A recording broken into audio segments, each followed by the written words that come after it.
Hello there. We're here from the Duluth Public Library and Every Child Ready Duluth to talk to you today about getting kids ready to read, learn, and grow by building their early literacy. My name is Carmela Hatch. I'm an early literacy librarian. And my name is Cameron Harity. I'm an early literacy technician. Yeah, as mentioned, we work out of the Duluth Public Library, mostly out of the main branch. We do a lot of outreach because of the Every Child Ready Duluth initiative, which is our initiative to build school readiness throughout Duluth by working with a lot of community partners, such as the Northland Foundation, which is the partner that has provided us with funding and opportunity to create this little series of videos for you. So before we get started, whenever we talk with folks about early literacy and building those skills with kids, we like to ask folks to try to remember if you can think back on one of your earliest memories of being read to as a child. Was there a special book that you can remember when you were really young, or an experience you had, or even not just reading, just a time that you spent with a grown up in your life that really meant something when you were a very young child? So if you want to pause and take a minute and try and think what a memory of yours would be, um, we'll share a little bit of ours. Um, I think about when I was a kid, my grandparents, I remember reading to me sometimes more than my parents, and they had a lot of old stories, the Mother West Wind stories, I think they were called, stories about all these old animals. And I remember one time um, we were at my grandparents' house. It was late at night, and I remember just sitting on the couch, all snuggled up with my grandpa. We were reading about frogs, which were my favorite thing. And I remember him doing this great imitation of a bullfrog. And I just looked up at him. And he had these great big glasses, like big old frog eyes. And I just thought Grandpa was the best. And I thought he was just like a magical storyteller. Um, how about you, Cameron? I think one of my favorite memories was with my mom and my younger brothers, and we would all get in her bed at night, and she would read to us every night before we went to sleep. I remember doing that in middle school. I'm sure it was in elementary school too, but that was really nice, and we read a lot of books that way. Well, thanks. I hope that you think of a little memory. We'll think back on that as we kind of go through our presentation. There are just a lot of wonderful things that are happening in those moments that we remember. I mean, we can remember them to this day. That, for me was over 30 years ago. So the fact that we can remember these little moments, I think, speaks to the power of that and time that you're spending with the young children in your life. All right, we're going to pull up some slides here just so you have a little bit more to look at than our faces, but I have to share my screen. All right, here we go. It's queued up.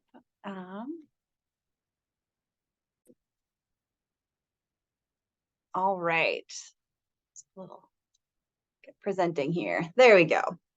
So, as we mentioned, from the Duluth Public Library, Every Child Ready Duluth, and a lot of this information comes from Every Child Ready to Read, which is a national organization that has a lot of education around early literacy. So when we keep saying this term, early literacy, right? What that's referring to is about what children know about communication, about language, both verbal and nonverbal, and what they know about reading and writing before they can actually read or write. It's early literacy isn't teaching reading to young children. It's about laying this really strong foundation of skills and practices so that when they are formally taught to read, they'll be ready and they'll be more likely to succeed and catch on. And as we're talking about these things, we're referring to kids, birth to kindergarten, because that's our focus, is building up those skills in those first 5 years of kids' lives. Building early literacy skills are important because children who enter kindergarten with a strong foundation of pre-reading skills will be primed and ready to learn to read. Activities needed to build strong pre-reading skills are also connected to building other skills, like early math and social and emotional skills. All of these are important for a child to succeed in kindergarten. And did you know that kids who are read 5 books to them a day before starting kindergarten will have heard more than 1 million words? That is amazing to us. And then if Mhm. kids are read one book each day, as they, in the years prior to kindergarten, they will have heard 200,096, 660 words. Also an amazing number. If kids are never read to, they will have heard less than 5,000 words. So it's just a really great reminder to read to your children, and it just helps them so much as they enter kindergarten. Yeah, that difference is staggering. Here you can see how a child's brain develops. Let's see, we're going to take a moment to look at how a child's brain is developing because that will help us understand how we help support their learning. These images show the brain connections called synapses between brain cells at different ages. Babies are born with around 100 billion brain cells or neurons, but there are relatively few synapses. Every time children use sensory experiences, seeing, smelling, hearing, touching, or tasting, connections are made between the brain cells. This is how learning takes place. We've probably all seen those little babies just taking in the world around them, fascinated by a single sensory experience. In the first few years of life, babies make a huge number of neural connections. By their first birthday, babies will about double the number of connections they had at birth. This huge number of connections means that it is hard for their brains to tell what's the most important information, what to focus on, and what's in the background. See how at age 6 they have a huge number of connections, but then at 14 it looks like they've lost some? What's happening there? Are they losing brain cells? Not really. In order to manage all that information, their brains prune out connections. They start doing this as early as age 3. Their brains keep the connections that are most often repeated. Because that pruning process starts so young, it's important to make sure that those first 3 years of life are full of experiences and activities that help build early literacy skills. It's much harder to learn language after the first few years. This is why it's so important to start at birth with early literacy practices.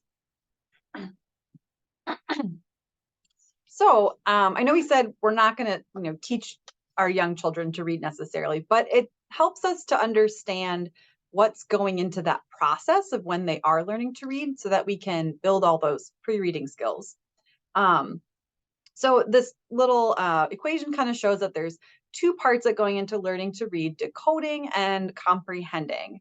And so you need to be kind of fluent in both of those in order to be able to read. So we'll break that down a little bit here. Um, so decoding, learning to decode, they have to learn that sounds and words that children say or hear can be represented by the code, which are the letters that make up our language.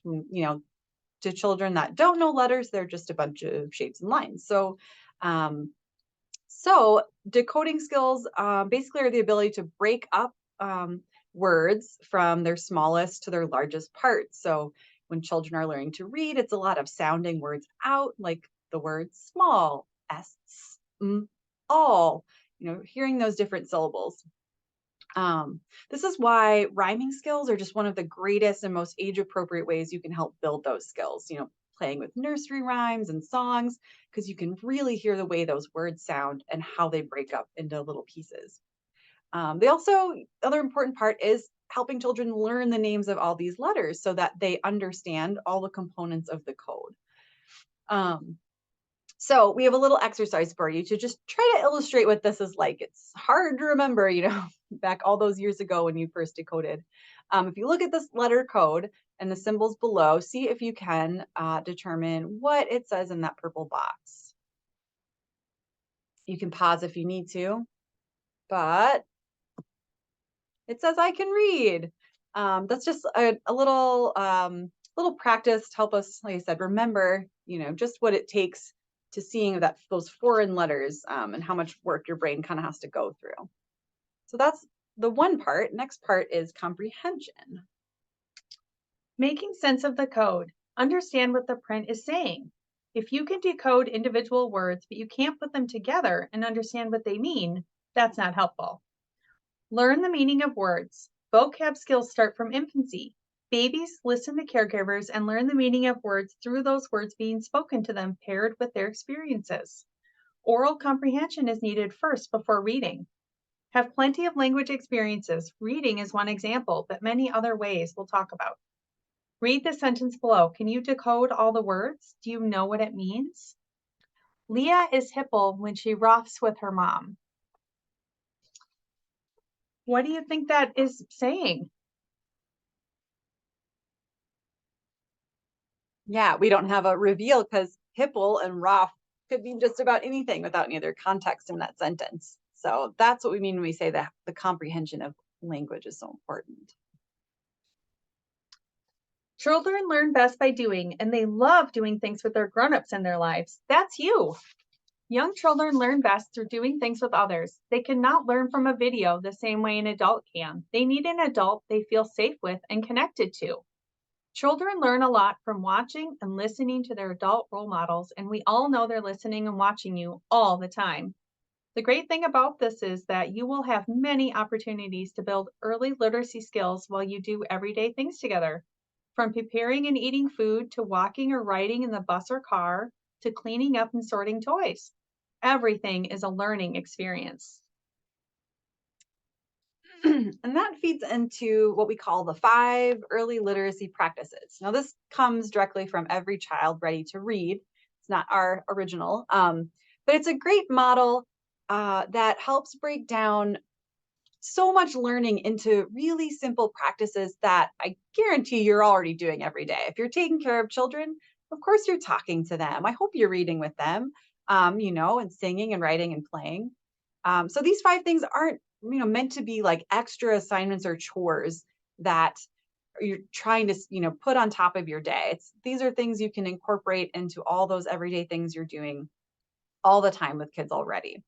And of course, getting ready to read and building all these foundational skills, building a lot of different things. So some children will learn these skills earlier, move more quickly than others, just like some children learn to walk or talk at different ages. As we mentioned before, these are early literacy practices. This isn't everything to get a child ready for kindergarten, but these practices just help naturally build social emotional skills, building other things like taking turns, waiting, that social interactions that we'll talk a lot more in the rest of the videos that we're going to make. And of course, as Cameron mentioned, children learn and love to be with you. So all these practices are really rooted and enhanced by that important relationship that you already have with them. That's really the most important part. Now, we're going to show kind of our library's version of a way to remember the 5 practices. So we have what we call the Ready 5. We say this is your team to help you remember to get ready, get your kids ready for kindergarten by talking, singing, writing, reading, and playing with our little characters.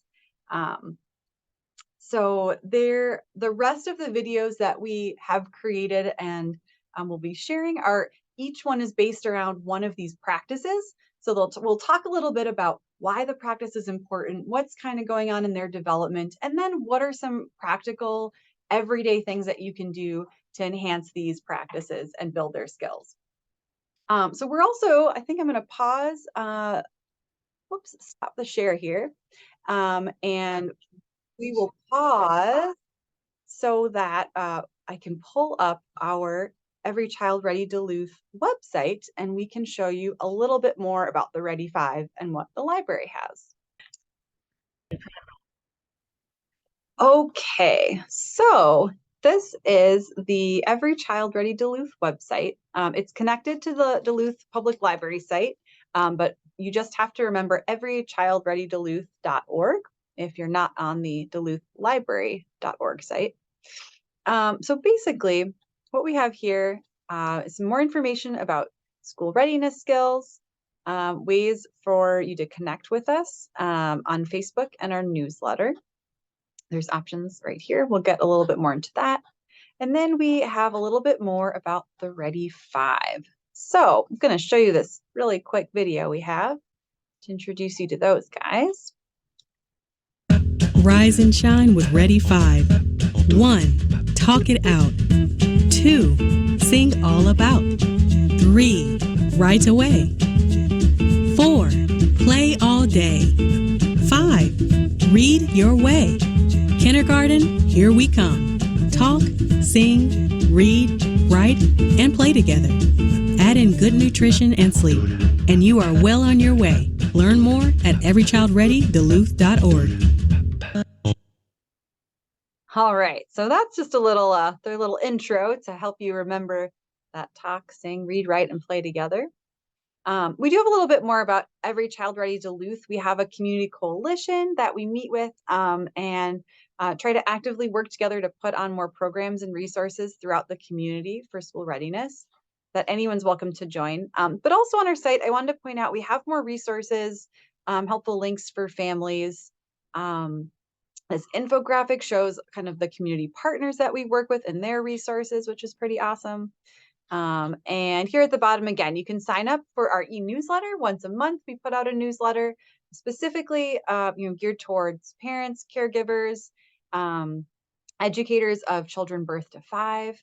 So we've got great community events that we put in there. We highlight different community organizations that are our partners and some different resources for you. We also have our Facebook group that you can connect to. And let's see if this link here goes right to it. It's a group that is part of our Duluth Public Library Facebook page. So you can click right there on our website. Here's the the group, and then you do have to click to join. I'm already in it, obviously, so it says invite, but once you join, you'll get, it just gets approved. It's a closed group, but it's great because it shows you specifically updates about programs at the library that are for birth to 5. Like we had these great music together programs and story times. And we also get sometimes, highlight different activities that our community partners are doing as well. So that's just a quick look at ways to get more information. And then next here, we are going to jump back to our slides and talk a little bit more about what else the library has to offer.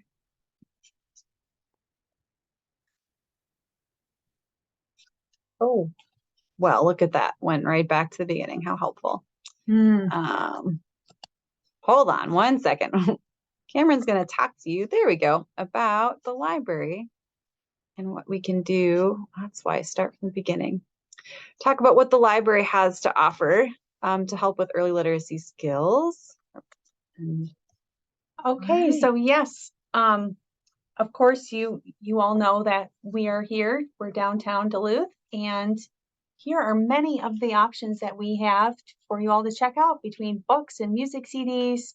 We have many games, toys, puzzles. There's something called box books, and they are books that have been recorded, and it comes with the recording inside the book. And so you push play or stop, pause, whichever, and you can sit with your little one and read it, listen to it together. So really a nice option. You can also check out, we have some play and learn kits. We have one about social emotional learning. We have a music kit. There's one about the lady who swallowed the fly. You can see also that we have many things. What is over there? Dinosaurs. Oh, yep, all about dinosaur This is life. our big dinosaur kit. Yep. Yes, we love dinosaurs down here. So they're a great combination of like books and toys and games. And then they also come with some kind of like tips to use them with ideas for different songs and rhymes and other things you can do with them for different ages, which is really great. We have 2 branches in addition to our main public library. There's the Mount Royal branch, and that's at Mount Royal Shopping Center. It shares space along with Bulldog Pizza and the Vanilla Bean Cafe, in case you know where those are, and the Great Clips. And then there's the West Duluth branch, and that's on Grand Avenue by the fire station. We have many story times and programs. Let's see, there are story times at each library every week, multiple days of the week. There's a baby story time. You can call each branch if you would like more information. Carmela and I are starting a Wiggles for Littles active play and learning session one Saturday a month, starting in January. It's all on our website calendar if you're interested. And then in the summertime, last summer we did a story time and story strolls in the parks. Every Monday we are at a different park around Duluth. So we really hope you'll plan on joining us this summer. We had a lot of fun last summer. The Children's Museum came and Parks and Recreation was there. And of course we were there. So it was from 9:30 to noon. And it was just all about the kids for 2.5 hours. It was really fun. Yeah, and it's great because we also bring out our mobile library van, so you can check books out. You can sign up for library cards right then and there if you need to. Lots of great stuff. Okay, and then I showed you really quickly our Every Child Ready Duluth website with had those resources, but I just want to mention too that the Duluth Library website also has some more digital resources for children. This shows what it looks like at the top of the site, and you can navigate to the children's page specifically right from this Explore menu. Um, and then on the children's page, it highlights those upcoming events for kids of all ages on our event calendar. And there's a button right to our Every Child Ready Duluth site if you want that. And then there's things like Tumble Books and Overdrive for Kids, which gives some nice ebook options if, especially, if you're traveling with young children or you're somewhere where you can't bring a bunch of books with you. It's nice to have that option to be able to read on the go. And then, other things you can access on the side about just general library resources. And that gives you a little overview about early literacy skills and practices we're going to be working on in the next 5 videos, as well as, what the library can offer you. But I hope that you'll reach out to us anytime if you have questions about anything we've talked about today or want more information. That is the contact information for both of us. And we'll stop sharing to say farewell. Thanks so much for hanging out with us. And we hope you'll check out our next 5 videos and do some more learning with us there. Thanks. Bye.